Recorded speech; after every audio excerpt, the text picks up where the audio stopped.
Hey everybody, welcome back to my channel. I hope you're having a lovely day. I haven't filmed a YouTube video in the longest time. I start every video by saying this because so I filmed how I got a H1 in English. A lot of people are asking me to film that video, and that's what this video is.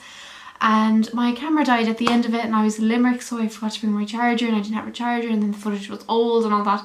So I'm starting to film this again. I'm wearing jeans and they're really tight. I'm sorry about the lighting issue. It's currently the 1st of November and it's 4:20, so the light is getting a bit dark and all of that. So yeah, weirdest intro ever, but basically I'm just apologising for my absence. Adjusting to college life and all that is just very difficult, and I'm just a lot busier. I don't know if this light is better or that's worse, isn't it? Yeah, we'll pop this one off for the minute anyway and see. We'll just work with natural light. So yeah, for today's video I'm going to be filming my tips for how I got a H1 in English and all of that. So yeah, we're just going to roll right into that. If you're new to my channel, do subscribe, and there will be more videos coming. I know I keep saying that and then I don't, but I am planning to change things once I get used of my situation, you know. So yeah, I have notes on my phone because we all know that I ramble a lot. So I'm gonna dissect both of the papers, paper 1 and paper 2, just so I can give you like my tips and stuff. So I'm just gonna pull up a Leaving Cert paper. I'm just gonna pull up the 2019 Leaving Cert paper, why not? I've never been an English like a H1 person in any subject, so the fact that I got a H1 in English, if you've watched my Leaving Cert results video, you know that I was shocked. I was not expecting that in the slightest, so it was a huge shock. The highest that I ever got from my teacher was 88%, but like that was a H2. So to tell you I was shocked is an understatement, especially because I came out of that exam bawling. So there's that. So I just want to tell you to keep that in mind. I really was expecting a H5 and I ended up getting a H1 for whatever reason. But I just want to say, like, I don't want to sound like cocky or whatever, but I see the first thing in paper 1 is the comprehension. I don't know if even that's going to show up there, but yeah, the first thing is the comprehension. Now my tips for the comprehension is just practice, honestly. I always struggle so much with comprehensions, like so much. I really hate comprehensions like so much. But anyway, what I did was I did them all the time. Practiced it, handed it to my teacher, or I handed it to myself, and I did the marking scheme, corrected according to the marking scheme. And also a book that I used that got me by Leaving Cert English is English Extra. It is brilliant. It's a bit expensive, but honestly it's unreal. Like, it just lays out everything, especially for comprehensions and stuff like that. It tells you like what's the best way to write them, what format is the best way to write them, what the marking scheme is like, etc. So I'd highly recommend getting English Extra. It's unreal. So it's 3 comprehensions, and you so you do a part A from one and a part B from another. So a mistake that a lot of people make is by doing part 1 and A from the same comprehension. No, don't do that. So I think for my Leaving Cert now, I think being the keyword, from text 1, I did the questions on text 1. And then I did the part B of a photographer's perspective. For the part B, I did that. So I always started with the part A. The reason why is because I like to get it out of the way. I really don't like it. So for each question of the comprehension, you've got I, and I. And what I did there was, for each question, I had an introduction to the question.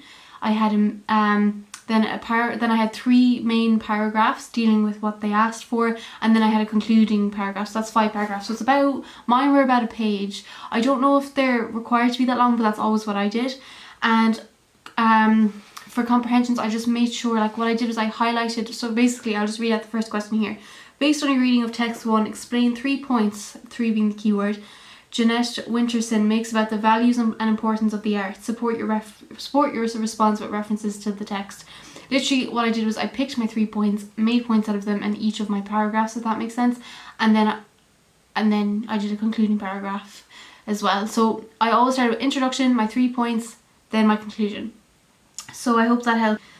So yeah, then for the part B, now I'm quite good at creative writing, isn't like that's something that I've loved since, like I said, since I was a little girl. I have like quite a deep imagination and things like that. So for the part B, I did the spaceship one. So it says, look at the photograph on page 5 and imagine you are fleeing Earth on the last spaceship, evacuating the planet after human actions may have made our world uninhabitable.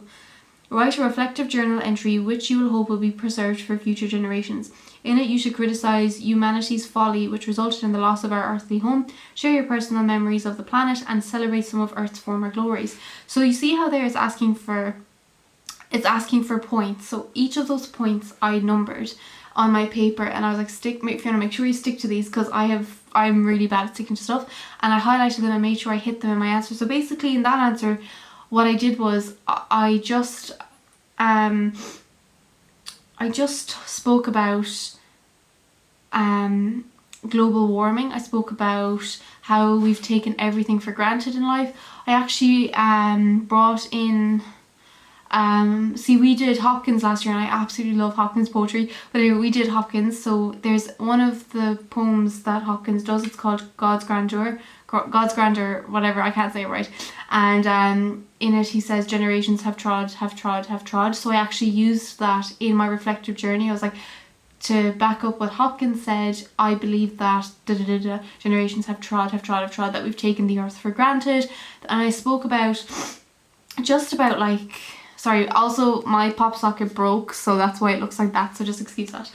But I spoke about that. So you're obviously not going to have the same one, but make sure you're hitting the same points and try to think outside of the box. Remember, they're going to be reading a lot of the same thing. They're going to be reading a lot of the same thing, so just try and think outside the box as well, that's what I'm saying. And the next part then is the 100 mark question, so it's composing. So that's it there.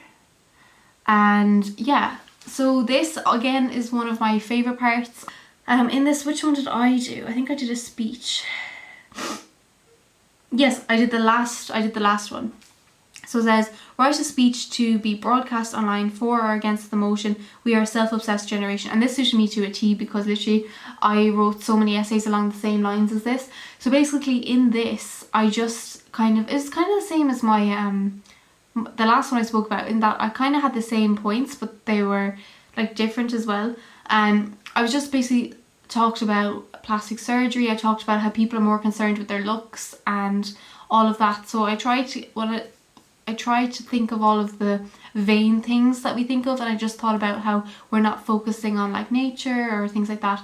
So again, for the composing, my thing is just keep writing and writing. And another thing what I did is I just kept practicing, and it's something that will actually get you by. And I know it's so annoying to keep practicing it, but it will prove to you. And also I'm just going to really rep the English Extra book here, because that was my Bible for 6th year. I used that for everything. Before I touched a question, I used the layout of that book to help me by and stuff, because it really does help. Because I find that in English class, it's such a heavy it's got such a heavy content that the teacher a lot of the times kind of but like brushes over paper 1, because paper 2 is so heavy and you have to remember a lot. So I used English Extra myself and just kind of did what I could for paper 1. It's not that their fault or anything, it's just such a heavy course that paper 1 just kind of get like, so yeah. So I film my videos on the road, and every time a car passes I'm like, don't look at me, okay. So there's that. So in paper 1 I got 95%, I think, or 94%. One was 95%. One of my papers was 95%, and the other was 94%. Actually, I got 95% in English paper 1. In my composing, I got 99 out of 100, so the 100 marker essay, and I got docked 1 mark for spelling, which I'm not good at spelling, so I'm not surprised. I don't know how I did it, but then again, I actually really liked English paper 1. It's always been my best paper, just because I am more creative. And and you can really write your own thing. So anyway, so my tips for tackling the English paper 1 is to first read the whole paper. Now, before I even touched it, I read the whole paper twice. I'm quite forgetful, and I like to kind of get stuck into it and like read it and make terms of what I like and what I don't like, and circle what you like and what you think you'll answer.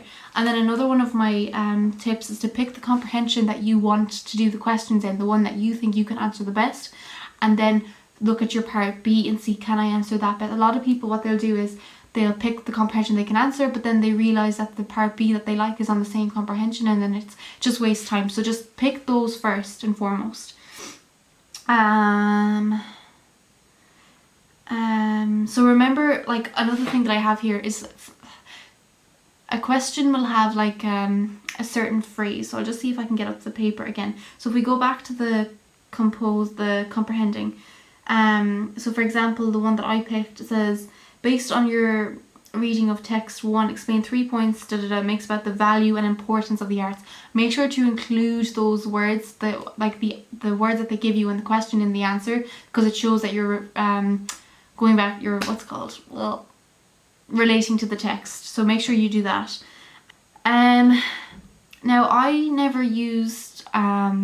learnt off essays and just went off that. That was something I could never do. So I always kind of had a plan in my head of certain topics for each type of essay. So what I'll do is, like, what I did was, what type of essays that I liked, I kind of learnt topics and quotes for. Like, for example, I loved the talking about the climate and stuff like that, and like problems on Earth. So those 2 questions suited me to a T. Or like how we're so self-obsessed to talk about like fillers and all of that. So I had stuff for that. Obviously you can't be guaranteed what's going to come up, but just expand your knowledge of certain stuff. Like, go back over the paper, see what's asked most, and just like practice. But in practicing them, you'll have picked up knowledge and stuff. I never did extra questions for me. I always did the amount of questions that we had. So I'd advise you not to do extra questions just because you're not going to have time. English is a short exam. It's not a short exam, it's a long exam, but you've barely any time to do anything. So just do what you can, and it's like quality over quantity, isn't it? Just make sure what you're writing is as best as you can, but don't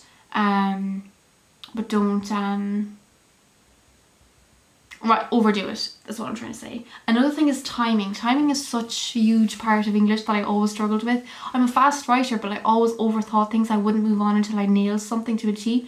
Whereas you're gonna have to learn in lean start. Like, you can't finish a lot of things. You can finish it, but you have to move on and make sure that you're, hitting something else. Because if you finish, let's say, a comprehension, but you didn't get time to do a part B, that's a whole chunk of marks gone, where you could have, if you did half and half, you'd actually end up getting more even. So that's just what I mean there. So I took about 15 minutes reading the paper, or about 10 to 15 minutes reading the paper. The essay I think the timing for that I have written down is 90 minutes. I remember looking at the clock and writing at the top of the page when I started, so I wouldn't for each thing when I started, because I didn't want to overdo it, because I get quite stressed out about time. And then for the comprehensions, I spent around 40 minutes on them. So I again wrote down when I started on them, and I made sure that I had time at the end to kind of scribble down extra things that I thought of. So that's kind of the tips that I have for English paper 1. Just keep practicing and do what you can. I like reading and stuff. I haven't read properly in a long time, but if I was ever reading something and there were some words that I didn't know what they meant, I would write them down if they were nice words, look up the meaning, and use them in my writing. So that's something I highly recommend.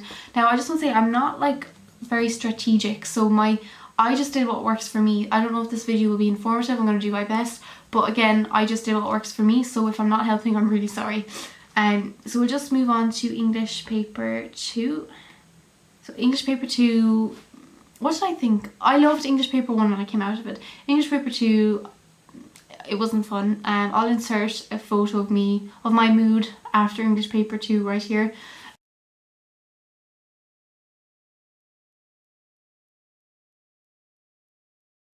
I came out of the exam bawling my eyes out. Thought I'd failed. I thought I failed so bad. I was distraught because it didn't go my way at all, but it actually did. Needless for me to be worrying anyway. So the first thing when you open English paper 2 is a single text. We did Macbeth. A lot of people did Macbeth. I absolutely loved Macbeth. I just really liked it. Anyway, so the question that I did was, discuss the reasons why, in your opinion, Shakespeare's use of a variety of horrific, bizarre, and unbelievable elements does or does not heighten the tragic intensity of this play, Macbeth. Develop your answer with reference to the text. So what I did was, for each of those horrific, bizarre, unbelievable, I did scenes underneath them, and then I did the tragic intensity and scenes under them, and I tried to hit all of that. I actually thought that I butchered this, but I actually got 60 out of 60 in my Macbeth question, which I was honestly shocked by. So my tips for writing the single text, for learning or studying the single text, is to obviously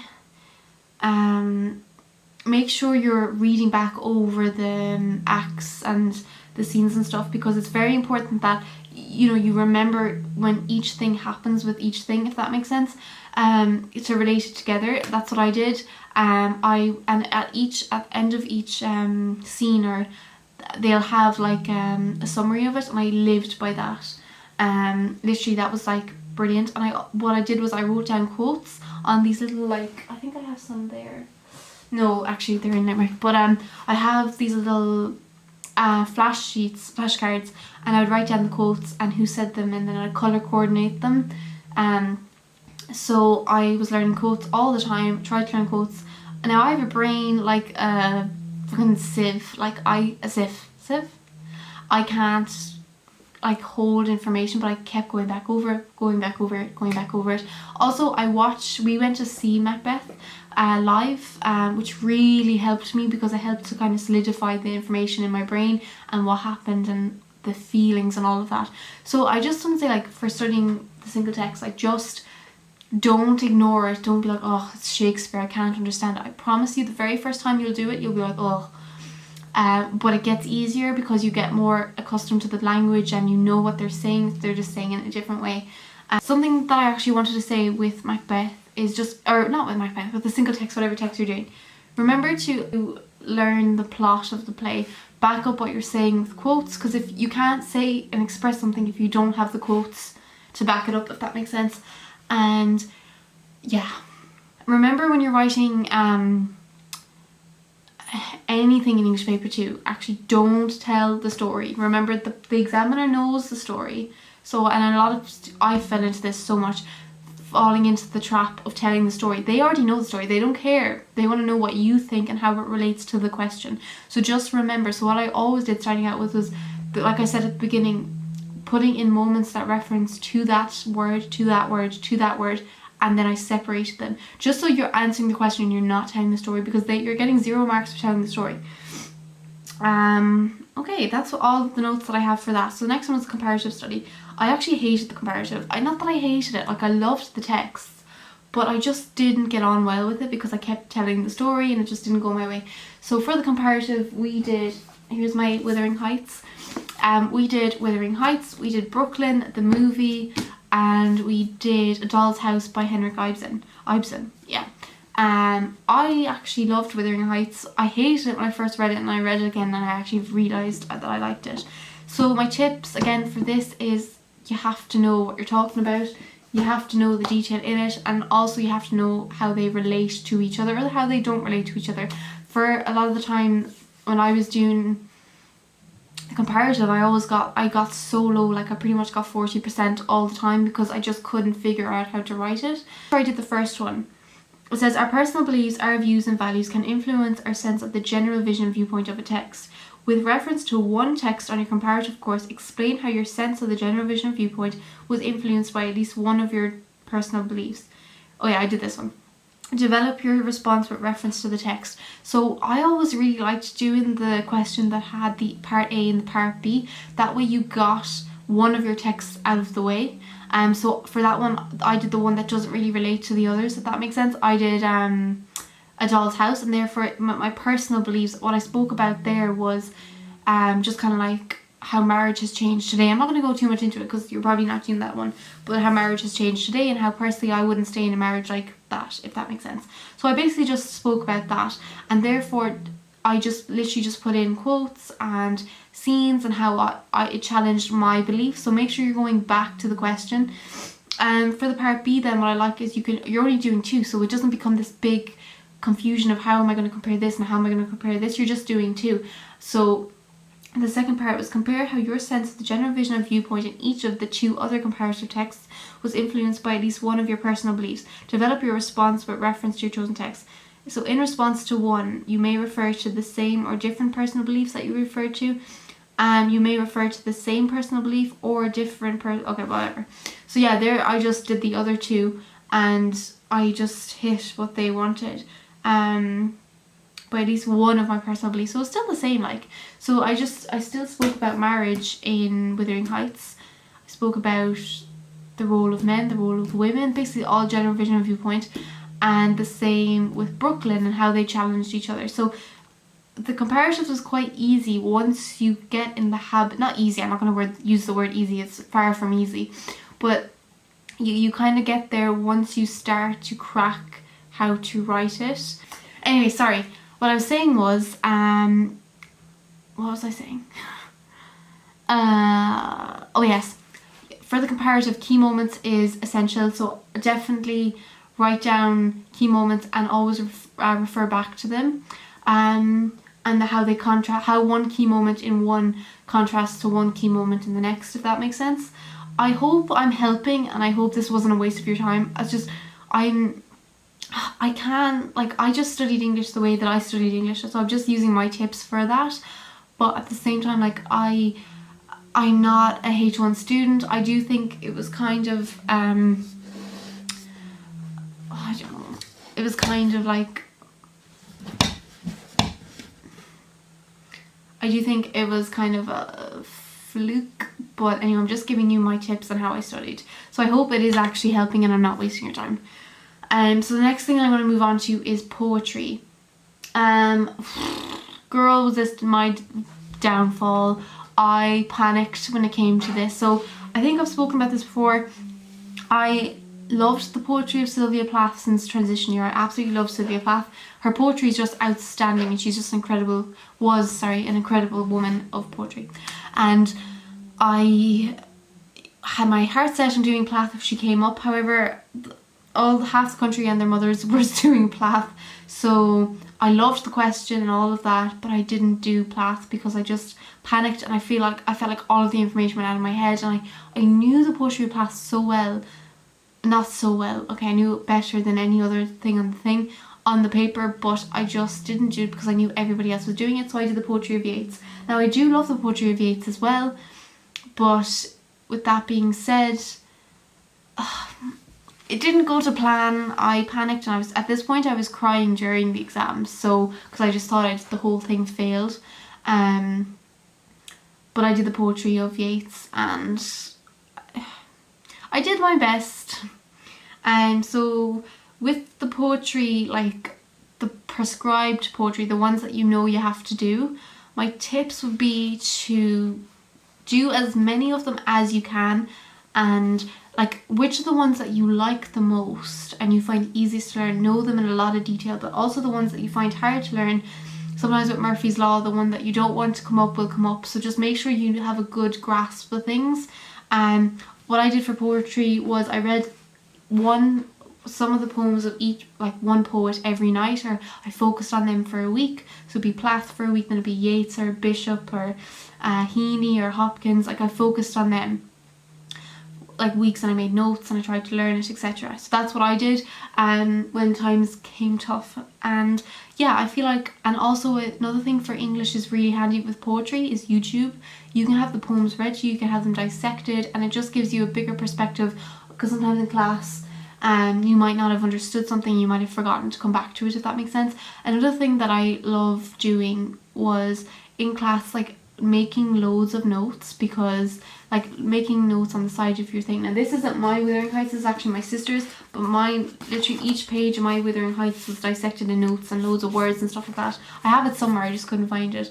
But do make notes, because when you come to revise it, it just makes your life a lot easier, if that makes sense. You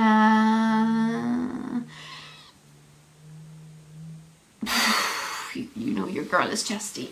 Okay, so yeah. Again, like obviously quotes is very important for poems. Like it is only 50 marks, and you think about all the effort that is being put into it. 50 marks for all, literally I spent my most time doing poetry, and I got less in it. Like I think I got 50 out of 70, 56 out of 70 or something like that. That was like the worst part of my paper was the poetry. As like I told you, like I did Plath, and then I did Yeats, and then I did Plath, and then I did Yeats, and then I stuck with Yeats, and it was just a mess. So I did panic a lot there, and I remember that being the very last thing that I had to do, and I was panicking for time. So poetry was always something I found really hard. But again, what worked for me was literally every time I handed up an essay, whether it be poetry or whatever, to my teacher, I took back his criticism, or feedback, not criticism, and I would do the essay again and implement what he said. So for example, if I did something and I completely forgot one part of the question, like one of the questions that was asked, and I forgot to include that part, I would then include that part, if that makes sense.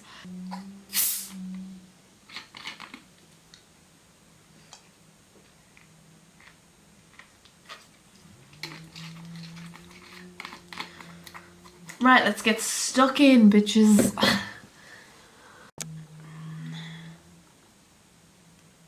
And then I forgot to mention actually the unseen poetry, sorry. I completely forgot, and then I looked back at the paper and I was like, wait, I did not talk about this.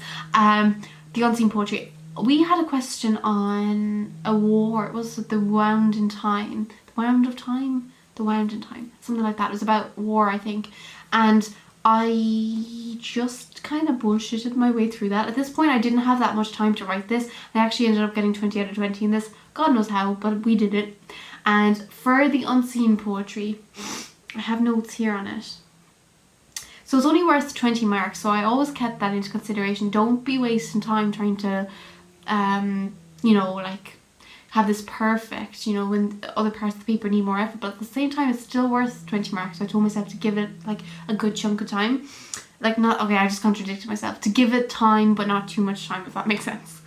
So the good thing about the unseen poetry is that their questions are kind of similar every single year, so you can kind of, if you practice them again and again and again and perfect your answer, at least you know they're kind of similar. Then again, it might change because SEC is a piece of shit. I'm joking. Kind of. It might change, but if you know your style of that you write it in, then you kind of know what you're doing, if that makes sense. I remember we actually had a teacher that came in to when my main teacher was out, and she focused on the unseen part, and she just literally gave us these techniques for writing it. Basically, again, sticking to the points and kind of using poetic techniques, and make sure that you're using those big words like onomatopoeia and sibilance and all that. So use those because they love when you use that for it. I don't really have any more tips besides that, and I hope this video was helpful, but then I'm like, maybe it wasn't, maybe I didn't go into enough detail. At the same time, I didn't study in a particular way, I just did what I did. I went home every night at that desk right there, and I just did as much as I could. I tried to study English. I studied English and history every night that I studied because I absolutely love them both, and I always have. So yeah, I hope this was helpful. If it's not, I'm so sorry, because any more questions on English, please let me know. Again, like I've said, it is kind of a fluke that I got a H1. I worked hard at English. I studied every night, but I wasn't very good at English. Like all the way through secondary school, I pretty much got anywhere between 50 and 70 to 50 and 80 at the odd time, like 80 at the odd time, and I got 40 sometimes. So basically, I'm just kind of a prime example that hard work can pay off. And like, don't be like, if you're somebody who's getting 50% in your exams in any subject, don't be like, oh, this is what I'll get. I can tell you now that in my mocks I got 56% in English. Oh no, I got 58% in English. And I was gutted with that. And I really thought I did a good job on my paper. Obviously I didn't. So basically what I'm trying to say is you will improve over time, and there are times that you think you've done a good job on something and you haven't done as good of a job as you think, and there's times that you think you did a bad job but you did a better job, if that makes sense. And that's basically, it's getting so dark outside and it's actually lashing. So I hope this video helped, and if it didn't, I'm really sorry. I tried explaining it in the best way that I can, in the way that I can remember what I did, and I just wanted to say, like, leaving Cert is hard. Like, it's going to be a hard year, and you feel so stressed that you're not going to do enough and you're not going to do enough, but I promise you that when it actually comes, you do a lot better than you think, and your hard work will have paid off. And yourself too much. Do what you can. I don't know what I'm doing this for. Do what you can, and at the end of the day, it's just a number on a piece of paper, and it's not even that important. Obviously it's going to get you into college sometimes, but there's other ways into college too. So I hope you enjoyed this video. Give it a thumbs up if you did, on the off chance that it did help. Sorry, I keep looking in the viewfinder. On the off chance that it did help, I'm grateful and thankful it helped.